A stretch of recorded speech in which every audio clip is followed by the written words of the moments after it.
Dear God, in this moment I reach for the light.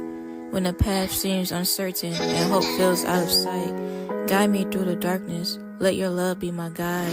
In the depths of my struggles, I know you're by my side. When the world fades away, I find myself wandering through memories, tracing the lines of who I used to be. In the quiet night, when the world fades away, I find myself wandering through memories, tracing the lines of who I used to be. A tapestry woven with dreams and scars, each thread a story, each color a part of the journey that shaped me, the battles I fought. In the mirror I see a reflection, a mosaic of moments, a collection of lessons. From laughter to tears, from joy to despair, every heartbeat whispers, you're still standing there. Who I am is a melody, a rhythm of my soul, a symphony of hopes, a tale yet to be told. I'm the echoes. Hi, good evening. Thank you for tuning in to Live Dream Survivors podcast. Today we're going to be talking about mental health awareness. We're going to be talking about topics that fall under domestic violence abuse, under mental health awareness month. Yeah, correct. I have Mr. Renard Stevens on here today joining me. He's gonna share some of his experience with mental health awareness. And so some of the things that most domestic violence abuse survivors experience after abuse is depression, Yes, ma'am. PTSD, Mm-hmm. which is post traumatic stress disorder, and anxiety. Would you like to elaborate on some of those things? Yeah, when it comes to PTSD, that's the trauma that someone has experienced that they are unable to get past. So, some kind of traumatic experience has happened to them in their life. It could be abuse, it could be neglect, it could be abandonment, and that triggers all of the issues that they deal with for the rest of their life as far as getting past that trauma. It's just trickled and filtered in throughout the rest of their life unless they get some kind of help. Might need therapy, could be medication, it could be just a change of scenery, like move to a whole different location. It could be a lot that and a lot of people from um wars, veterans, they suffer from PTSD Yeah. through all the trauma that they seen while they were, fighting in battles and away in different countries and lands, and seeing their comrades injured or killed, or having to fight off the enemy and kill and injure a lot of people. So yeah, and one of the episodes we did on our show, Cupcakes and Conversations, we were talking about trauma relating from slavery and how that trickled down into the way we live nowadays, and we don't even pay attention to the signs and the symptoms of that trauma from slavery, and it's right around us every day. It's passed on. It's a cycle. Yes. It's passed on, yeah. Um, I could say for myself, um, with experience with domestic violence abuse, um, and going to counseling a couple of years later, I got diagnosed with PTSD Mhm. and anxiety. Um, but along with that, I was also diagnosed with major depression disorder, which is something that starts as a child and it continues on. A lot of times we all walk around and we don't know that we're suffering from depression, um, because depression isn't something that is spoken. Talked about though. Not at the family picnics or the barbecues or cookouts, no. And the difference between major depression and just being depressed Right. is the time frame. A person can be depressed for a day or two and then get over it. Things in their life change, something happy or exciting happens in their life, so they're not feeling that way. But a person suffering from major depression, that's an extended period of time. We're talking about weeks to months of that same mindset, that same mood, those same feelings, and it never alleviates within that time frame. You just feel like a cloud is over you and you're weighed down and nothing's going right for like months at a time. Mhm. Which I never really paid attention to it like that, you know. Um, Even as a kid, I never paid attention to it like As a kid, you probably couldn't even that. verbalize what was happening to you. Yeah, and I mean, like I said, the counselor had told me, "Good evening." What up, Pastor Mabry?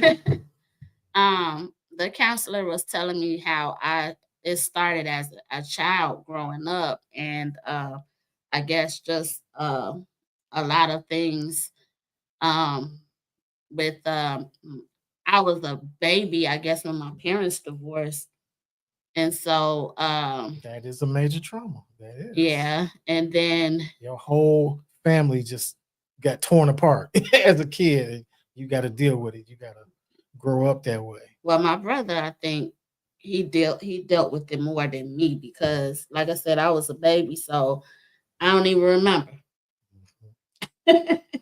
I just know one day I asked my mom, where was my Where's dad dad at? at? Yeah. Because I was so used to hearing the kids talk about their dad.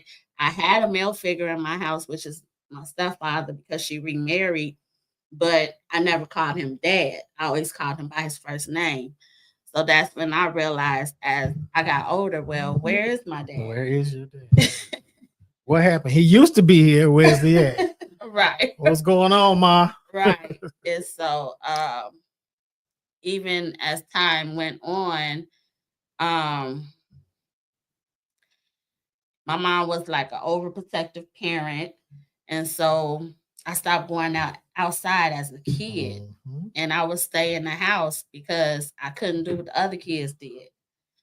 Um, and so it wasn't until I became an adult when a older lady who I look at like a mother figure, she used to tell me that when you are alone all the time, that's not normal.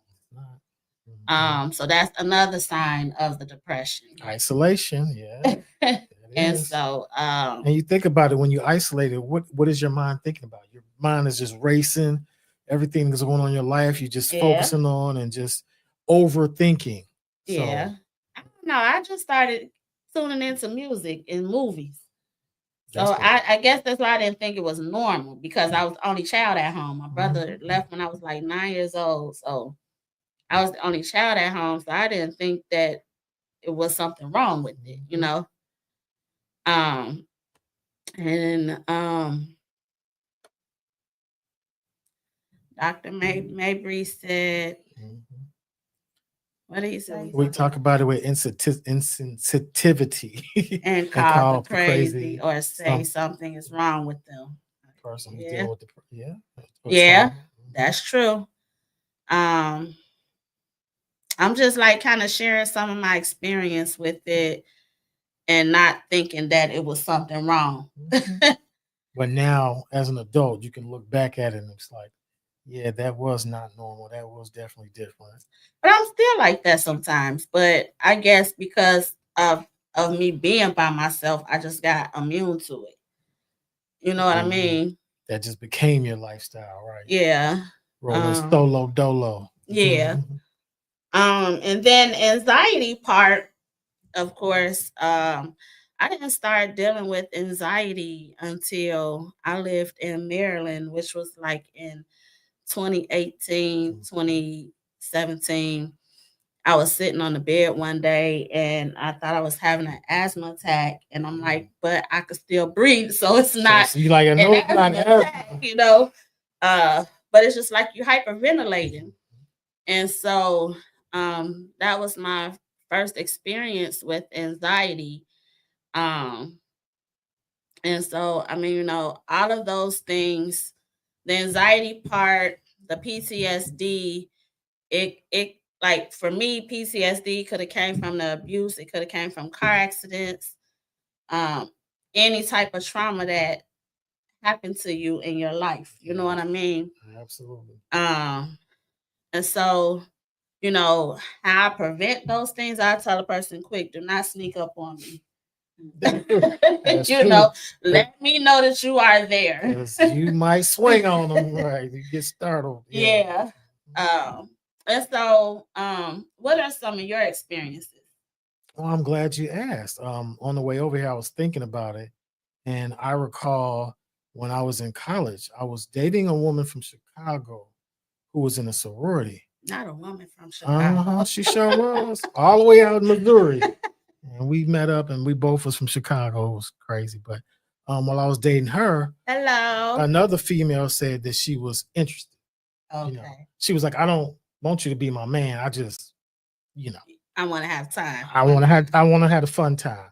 So I ended up breaking up with the girl from Chicago, and the one who was the fun time girl became my main girlfriend at the time. But it was so toxic that we used to argue and fight all the time. Mhm. And I had told Tanisha this at some points. She would be in my apartment. I'd be like, "You got to go. I'm not about to argue with you all night long." And I would pull out a knife, like, "Get out of my apartment." You know what she would do? She'd go get a knife. So we both standing there with knives, like, "I ain't going away. You gonna leave? I ain't going away." It was terrible. So did you know at that time what you were experiencing? You was experiencing some abuse too. Of course not. I didn't know. I just knew she needed to leave, and she didn't want to leave. That's all I knew, and that began to happen on a regular. And I just knew that this, like, I've dated people before that, and it wasn't like something like this, something wrong between me and her. We just not a good mix. You know, she could be just an abusive woman. Something that she may have seen. Her mother could have been abusive to her father, which is why she felt like it was okay to do what she did to you. Definitely could have been a possibility, but thank God that relationship ended. Well, thank God y'all didn't do harm to each other with those knives. No, we did not. Well, it happened. We did that multiple times to each other, pulled out the knives. But no, the only time I can recall actually being physically violent was, I remember we was in a theater, and I love going to the show. I don't know if you notice, I'm a cinephile. I love movies. And she started an argument before the movie even started. And I got so pissed off. I took my big tub of popcorn and I hit upside the head with it. And then we argued and we left. So we didn't even see the movie. But that was about the with the popcorn. I don't know what we was arguing about. I can't remember, but it was a bad argument. Very bad. But that's as far right. That was abusive. That's as far as it went with the physical abuse. We just sat there and cursed each other out, you know, being disrespectful. Y'all was verbally abusing, emotionally abusing. Correct. To each other. Mm-hmm. Mm-hmm. Okay. And so what you say, that was all that you experienced, or? Yeah, as far as that, and the situation with my wife, which we talked about on the show before. Yeah. The one time we got into a physical altercation. Yeah. But and also thinking about it, which is another topic I brought up on the show, my grandparents. Mm-hmm. My whole life I grew up with my grandmother on my dad's side, and my grandfather was never around. But it wasn't until I was a mature adult when I had a sit-down discussion with my dad, and I was like, why was granddaddy not around? Why was he never, I'm thinking he might have been dead or something, but I end up going to his funeral. So I'm like, why was he never around when I was growing up? And my father was like, well, he used to abuse. He used to abuse your grandmother. He used to get physical and violent with her on a regular basis. So at one point, she just decided enough is enough and, put him out and got a divorce from him. So those are kind of traumas that be happening in a family that people don't discuss. They don't discuss it. Like, I would have never known my grandparents were separated because of domestic violence until I asked that question. So if we're not talking about it on a regular basis, hey, First Lady Mabry, we're not talking about it on a regular basis. Yeah, I hadn't looked at the screen. Yeah. So if we're not talking about how we're going to deal with it as a people, if you're not discussing those kind of things within your family, then they're going to keep happening and keep happening. And the cycle is going to keep going. I was talking to my aunt about that about a week ago. And I was just telling her about the podcast and the things that I talk about and how to break our family cycle and how we need to talk more and more about the things that happen, within our family, like as far as them being sexually abused or assaulted or whatever the case may be. And like I told her, like, instead of saying, well, don't be left alone with this person, explain to me why not to be left alone? Because what if something would have happened and it could have been avoided had you just explained to me, hey, Chester's a child molester. Stay away from Chester. Right. You know what I mean? And so she was in agreement with me when I was just saying how some things need to be talked about. And I can also go back and my mom's not here anymore, but I could just think about some of the things that she used to do, which to me was something that was continued on from my grandmother, through some of her girls, where, once they've been hurt, they become bitter and they treat that man so bad, instead of just separating themselves or leaving. I can recall a few times that my mother would like cuss my stepfather out really bad. And the one time she did it in front of my daughter. My daughter was like 2 years old. And I then at that point was trying to get my own place anyway, because I was a mother and it's hard raising your kids in the same household with your parent. It is. And so that was just some things that I just didn't want my daughter to see growing up. Because at that point I felt like some of the things that she would say would be too much. It turns into verbal abuse instead of just walking away from the situation. I can also remember my great grandmother on my mother's side. Whenever we were being difficult children, not following the rules, disobedient, whatever it was that would piss her off, she would say, "Go out there and get me a switch off that tree." And I did that one time. Good. That was from, she was from the South, yeah. So I did that one time, and I came back with a switch about that big, and she was like, "Oh, okay, you want to play with me? All right." So she went out and got a switch that big, but I brought that up because that was the tool she used, and I was used to that. I knew if I got in trouble, Grandma was gonna get a switch. But my mother, whenever I would make her angry as a kid, she would hit me with anything, whatever was in reach. We're talking about shoes, extension cords, mop. And they wasn't missed. No. It wasn't missed. But as a kid, affect you? Yeah, as a kid, you don't really think about what's happening to you until you're done. You're like, you know what? I think a hand would have been just enough to spank me with than whatever objects you could find near you. So it wasn't until, as you said, how it affected me. I got older when I realized that that's abuse right there. That wasn't just a whooping. That was abuse. When you're getting hit with objects, whatever is immediately in the vicinity that could do some harm or hurt you, that's physical abuse. I could say for me, I started off disciplining my children the old school way, but when I became a child care provider and started taking classes, I started trying different methods of abusing. I mean, Lord, not abusing, discipline. But discipline my children. And some was effective and some wasn't. Yeah. A lot of that stuff that's in the textbook. It depends on the children. And see, with having children that had disabilities, because my kids were preemies, two of my twins were preemies. So it's like my one son, I just thought was bad till I had to really just realize that he just really didn't understand. Correct. That's why he would look at you and laugh, because he didn't understand. You know what I mean? So I start going different routes and teaching him different ways. And it worked somewhat. I mean, like for some kids, grounding works. You can't go outside because they love to go outside and play, have fun with their friends, playing tag, athletic, situation like where you can go play basketball. But if a kid likes to be at home and you ground them, that's doing nothing to them. This is it, right? This is where they want to be. Now you take away that video game system.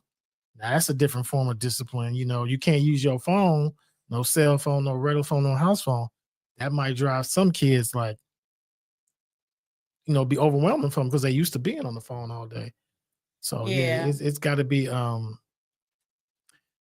tailor made for. It got to be like a case by case situation when it comes to disciplining your kids.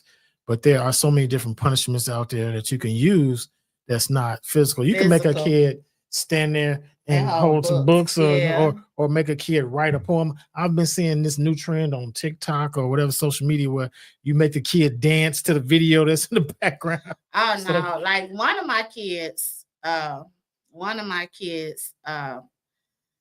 because he has a disability, he doesn't understand. I make him go look up, Google what it is that he got in trouble for, and I make him write a paper. There you go. Then I make him look up a scripture in the Bible pertaining to what he is in trouble for. Like, say if he was lying, go look up me a scripture that's talking about lying and what God, how does God feel about lying? Yeah. And then I want you to write me a paper about it. That's really to help him, Bible and reading. and then he can retain the knowledge. Exactly. Because he had to go search it, find it, write the paper, present it. You got to be creative and think outside the box sometimes. Yeah. But and because I was even as an adult, because my mom yelled at me so much as a kid, I don't like for people to yell at me. I figure we could communicate. If you talk to me, we can communicate. You don't. Good evening. You don't have to yell at me to get your point across. Mm-hmm. So that does something to me when someone yells at me. It's a trigger. Yeah, that could be a little anxiety, PTSD right there, because that does something to me when you yell at me. So do you have any other experience with mental illness? Oh, yeah. So and this is just recent.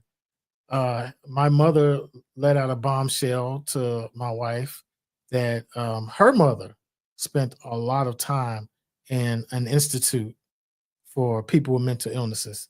And she even told my wife that, yeah, I took Renard there all the time to visit his grandmother. Like I'm supposed to remember as a kid that my grandma was locked up, in a padded room somewhere. No, I did not know that. So, little by little, a lot of things have been revealed in our family. Like I was explaining, if I had not asked about my grandparents and that whole domestic violence situation, how would I have not known that I could have been repeating the same thing? My grandmother was by herself. She was single, divorced. My parents divorced when I was like, I think younger than 10. Both of them got remarried and divorced again. So those are cycles and patterns that you're seeing, but you're not understanding where they stemming from. They come from. So, but that goes back to what I said a few shows back. I said that, domestic violence is a family curse. Correct. Because it stems down. We have been praying as a family and uprooting generational curses. Amen. That's what you have to do to get past it, to get it out of the family so that it doesn't go on generation to generation, your future generation. Yeah, and that's why we have to talk about it. We can't keep hiding these things, these skeletons in the closet when it comes to our family. Yeah. And then they just come jumping out like, oh. Because while you was talking, also on my dad's side, it's a lot. We deal with a lot of mental illness. My grandmother, I believe that's why these things that Renard is speaking about has been revealed. Yes, because you all are actually talking about it. And on my dad's side, I have two aunts that's bipolar. I have, well, my grandmother's deceased now, but she suffered from depression. Um, my one aunt, she has PTSD, depression, anxiety. I'm not sure about the other aunt. She has, I know she's bipolar, and I have four aunts on that side. No, three aunts, and one uncle. He's deceased. So I'm not sure if he suffered from any mental illness or not, but the aunties, two of them is bipolar. One of my twins is bipolar. Wow. But that may have come from his father's side because Okay. his father is bipolar. And so I didn't know, or I'm gonna say I didn't learn about that side until I moved to Maryland because my family on my dad's side is from the East Coast. Okay. And so that was me getting to know them and getting to know the things that they struggle with. Yeah. So, like, how as adults raising our own kids, how can we be on the lookout for things like domestic violence or mental illness if our family members are keeping it from us?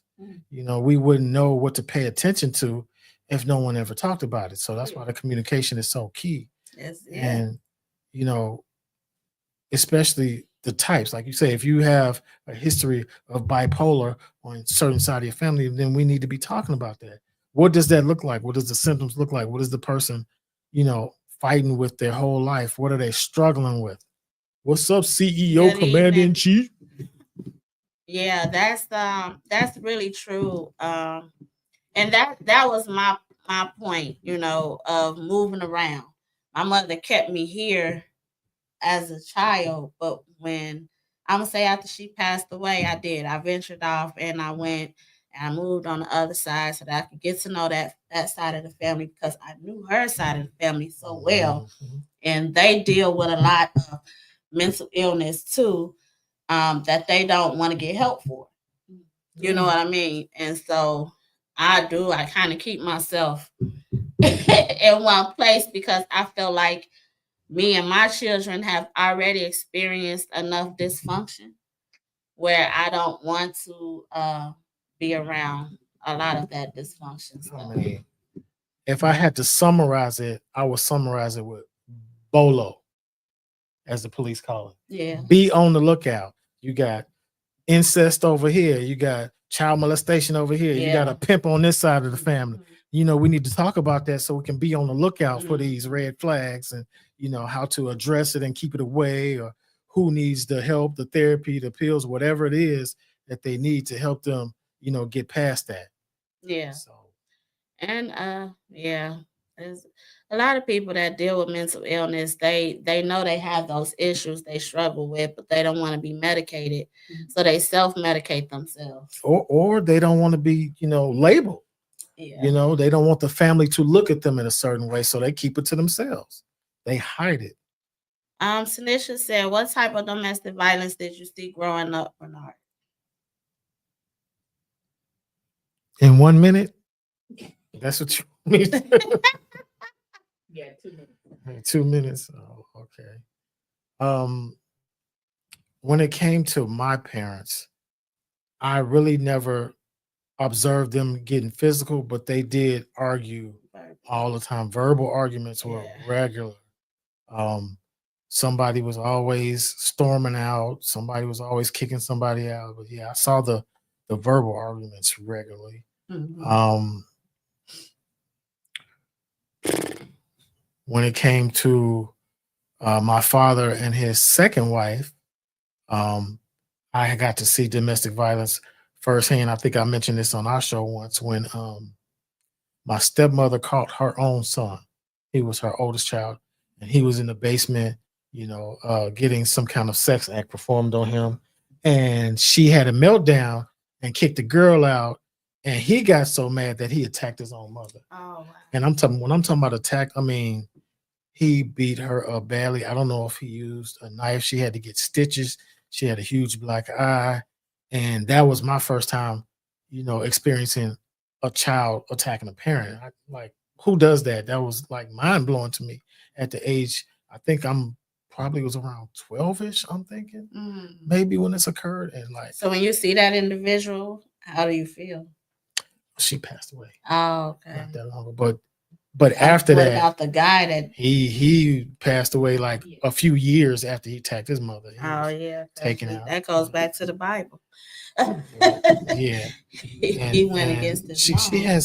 She had 3 kids. The oldest son was Kevin, the middle child was Kelly, and my younger sister Keisha. Kevin was murdered a few years after he attacked his mother. My stepsister Kelly was murdered by her boyfriend after she had a baby by him. Wow. So it's just Keisha left out of that batch. So yeah, this and these were your siblings. That well, like Kevin had a whole different mother and father. Kelly had a whole different mother and father. Keisha shares my dad, so it's my dad and her mother. So like half sister. But yeah, these are my siblings. We didn't grow up under the same roof, but yeah. So you're talking about domestic violence, you're talking about Chicago gun violence, all of this stuff, just sexual. All the stuff sprinkled up. But the day that he did attack his mother, I came over later that day when she was in the hospital. And I could still see the blood on the floor in the kitchen from where the fight took place. But when she finally did make it home, I was swollen and black, like swollen closed, and she had stitches all over her body. It was very scary to see, as a kid. Okay, well, thanks for tuning in to my show today. If there's anyone experiencing any form of abuse, I have a nonprofit which is also called Live Drink Survivors Incorporated, and we put the other card back up. And abuse comes from so many different aspects. It does. As Tasha's told us before, it's verbal, physical, financial. There's so many different ways a person can abuse somebody else. Yeah.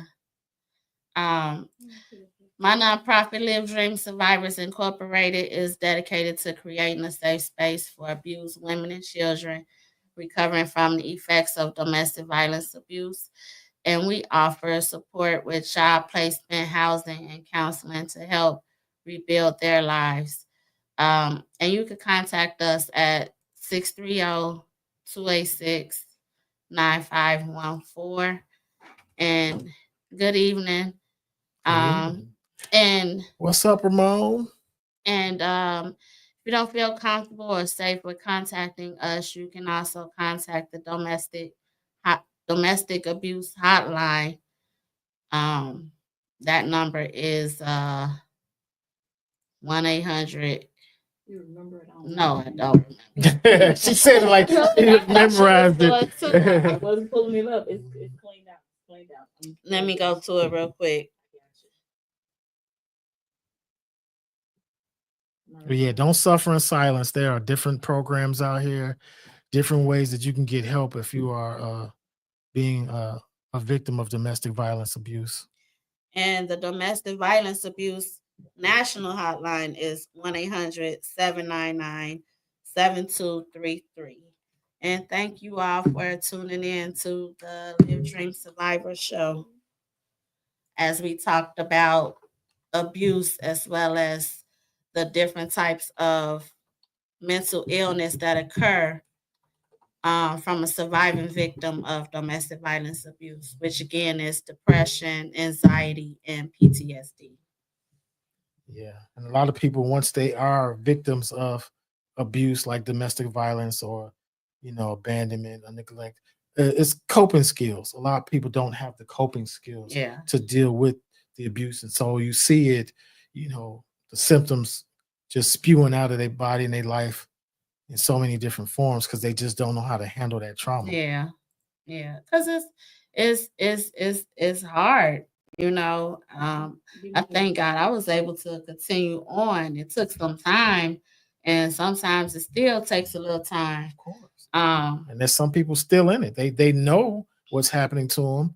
They know they don't want it to happen, but they feel stuck in the situation. Give me your phone number one more time. It's the Live Dream Survivor number is 630-286-286-9514.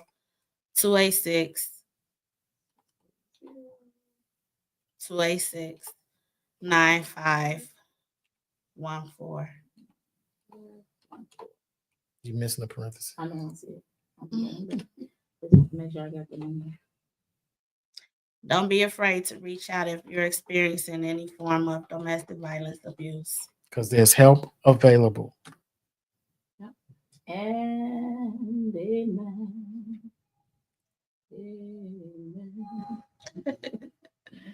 And we are out. Come back next week. Tune in. Go to your Apple or Google Play Store and download the WVTC Gospel Radio app today. You can also say, Alexa, play WVTC Radio Skills. Would you like to play WVTC Radio Network? Absolutely. Download it today. Views made on the preceding program are not those of WVTC Radio, iNetworks Communications, or their financial supporters. Winning victory through Christ, WVTC Allsip Chicago, and iNetworks Communications Station.